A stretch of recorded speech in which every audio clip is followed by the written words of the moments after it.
বহুত দিন অপেক্ষা কৰাৰ পিছত আমাৰ মাজত আকৌ এটা সুখবৰ আহিছে। ইণ্ডিয়ান এয়াৰ ফ'ৰ্চত আকৌ নতুনকৈ ভেকেঞ্চি ওলাইছে। আপোনালোকে ইয়াত অতি সহজে আবেদন কৰিব পাৰিব। আজিৰ এই ভিডিঅ'ত মই আপোনালোকক ইণ্ডিয়ান এয়াৰ ফ'ৰ্চত যি অফিচিয়েলি নটিফিকেশ্যন তাৰ বিষয়ে মই আপোনালোকক বুজাই ক'ম। আৰু মই মোৰ এই ভিডিঅ'ৰ ডিছক্ৰিপশ্যনত সেই নটিফিকেশ্যনখনৰ লিংক দি দিম। আপোনালোকে ডাউনলোড কৰি নিজৰ মোবাইলতে আপোনালোকে এবাৰ ভালকৈ চেক কৰি ল'ব পাৰিব। তাত কি বিচৰা হৈছে, কি এলিজিবিলিটিৰ কথা কোৱা হৈছে, কিমান ফিজ হ'ব, কি বিভাগত ভেকেঞ্চি ওলাইছে আৰু কিমানটা ভেকেঞ্চি ওলাইছে, সকলো তথ্য আপোনালোকে জানিব পাৰিব। তেতিয়াহ'লে ব'লক বন্ধুসকল ভিডিঅ'টো আৰম্ভ কৰোঁ। বন্ধুসকল ভিডিঅ'টো আগবঢ়াৰ আগতে মই আপোনালোকক এটা কথা ক'ব বিচাৰোঁ, যদি আপুনি মোৰ চেনেলটো নতুনকৈ আহিছে তেতিয়াহ'লে নিজৰ ল'ৰাৰ চেনেল বুলি ভাবি মোৰ এই চেনেলটো এবাৰ ছাবস্ক্ৰাইব কৰি দিব আৰু লগতে সেই বেল আইকনটো দবাই দিব, কিয়নো যেতিয়া মই নতুন ভিডিঅ' আপলোড কৰোঁ তেতিয়া চবতকৈ প্ৰথমতে নটিফিকেশ্যন আপুনি পায়। তেতিয়াহ'লে ব'লক ভিডিঅ'টো আৰম্ভ কৰোঁ।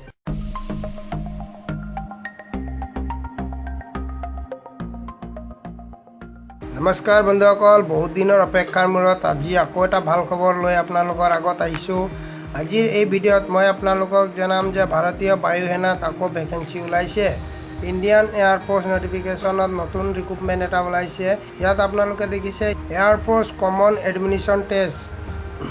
ইয়াত আপোনালোকে দেখিছে FCAT flying branch and ground duty, technical and non technical branch, NCC special entry, meteorology entry. আপোনালোকে দেখিছে ইয়াত দিয়া আছে ইণ্ডিয়ান এয়াৰ ফ'ৰ্চত আপুনি 15 জুন 2020 চনৰ পৰা আপুনি 14 জুলাই 2020লৈকে আপুনি আবেদন কৰিব পাৰিব। চবতকৈ প্ৰথমটো আপুনি দেখিছে Indian air force Indian citizenship men আৰু ওমেন দুয়োটাই আবেদন কৰিব পাৰিব। অনলাইন FCATত এক্সামিনেশ্যন ডেট আছে 19 ছেপ্টেম্বৰ 2020 চন আৰু 20 ছেপ্টেম্বৰ 2020 চন। তাৰপিছত আপোনালোকে ইয়াত দেখিছে এণ্ট্ৰি ব্ৰাঞ্চ, কোৰ্চ নাম্বাৰ আৰু ভেকেঞ্চি।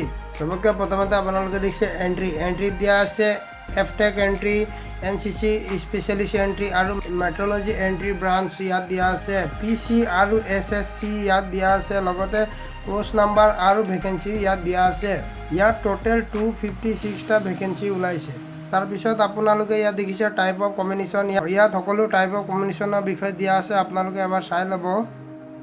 তাৰপিছত ইয়াত দিয়া আছে ইলিজিবিলিটি কণ্ডিশ্যন। ইলিজিবিলিটি কণ্ডিশ্যনত চবতকৈ প্ৰথমতে দিয়া আছে নেশ্যনেলিটিত আপুনি ইণ্ডিয়ান চিটিজেনশ্বিপ হ'ব লাগিব আৰু তাৰ পাছতো দিয়া আছে এজ। চবতকৈ প্ৰথমতে আপোনালোকে দেখিছে ফ্লাইং ব্ৰাঞ্চ থ্ৰুত FCAT আৰু NCC স্পেচিয়েলিষ্ট এণ্ট্ৰি।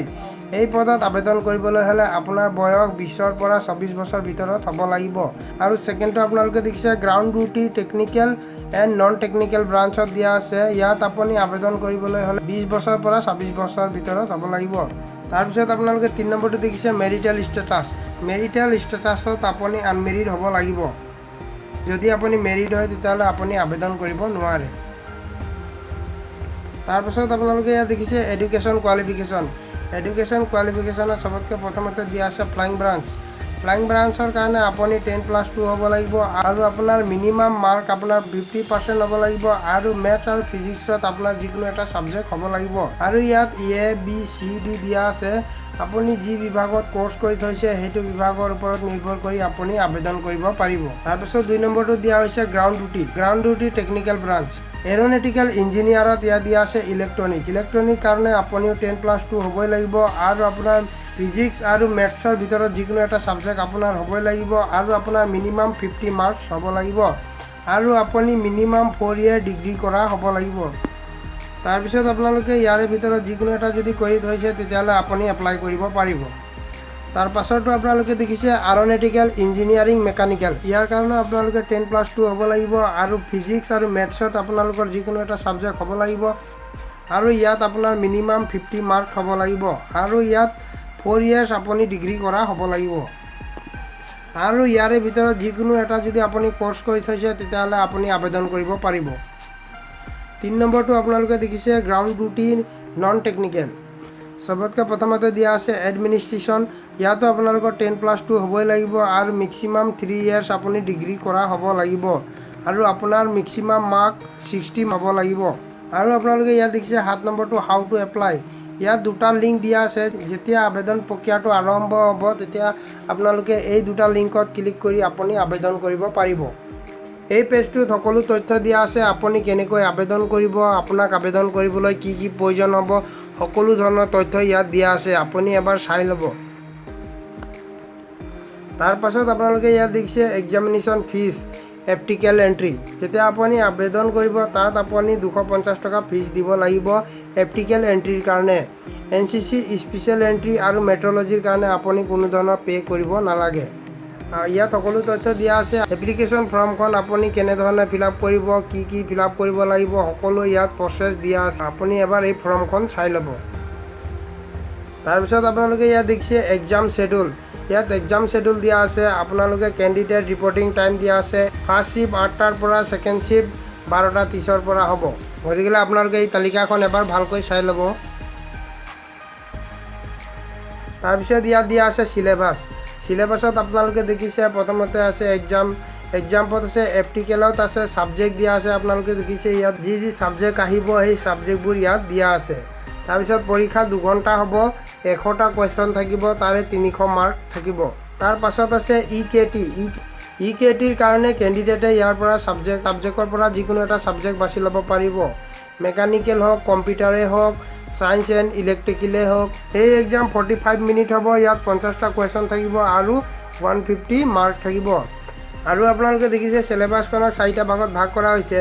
ইংলিছত আপোনালোকক কি কি আহিব সকলোখিনি ইয়াত দিয়া আছে। তাৰপিছত জেনেৰেল এনচাৰত আপোনাৰ কি কি থাকিব সকলো দিয়া আছে। তাৰপিছতোত আপোনাৰ কি কি থাকিব ইয়াত সকলো দিয়া আছে। আৰু 4 নম্বৰটোতো কি কি আহিব সকলো ইয়াত দিয়া আছে। আপোনালোকে এবাৰ ভালকৈ চাই ল'ব। ইয়াত আপোনালোকক ফিজিকেল দিয়া আছে। ইয়াত ফিজিকেলৰ বিষয়ে সকলো তথ্য দিয়া আছে। আপোনালোকে এবাৰ ভালকৈ চাই ল'ব। আপোনালোকৰ যদি কিবা অসুবিধা হয় তেতিয়াহ'লে আপোনালোকে এইকেইটা নাম্বাৰত ফোন কৰি বা এইকেইটা ইমেইলত আপোনালোকে মেইল কৰি সকলো তথ্য জানিব পাৰিব। ইয়াত টল ফ্ৰী নাম্বাৰো দিয়া আছে। এই নাম্বাৰত আপোনালোকে কল কৰি সকলো তথ্য জানিব পাৰিব। তাৰপিছত ইয়াত হাইট আৰু ৱেইট দিয়া আছে মেইলৰ কাৰণে। ইয়াত হাইট কিমান ল'ব ইয়াৰ পৰা আপুনি চাই ল'ব পাৰিব। তাৰপিছত ইয়াত দিয়া আছে ফিমেলৰ কাৰণে হাইট আৰু ৱেইট। আপোনালোকে ইয়াত কিমান হাইট হ'ব এইটো আপোনালোকে ইয়াৰ পৰা চাই ল'ব। এই ন'টিফিকেশ্যনখন মই ভিডিঅ'ৰ ডিছক্ৰিপশ্যনত দি দিম। আপোনালোকে তাৰ পৰা ডাউনলোড কৰি এবাৰ ভালকৈ চাই ল'ব পাৰিব।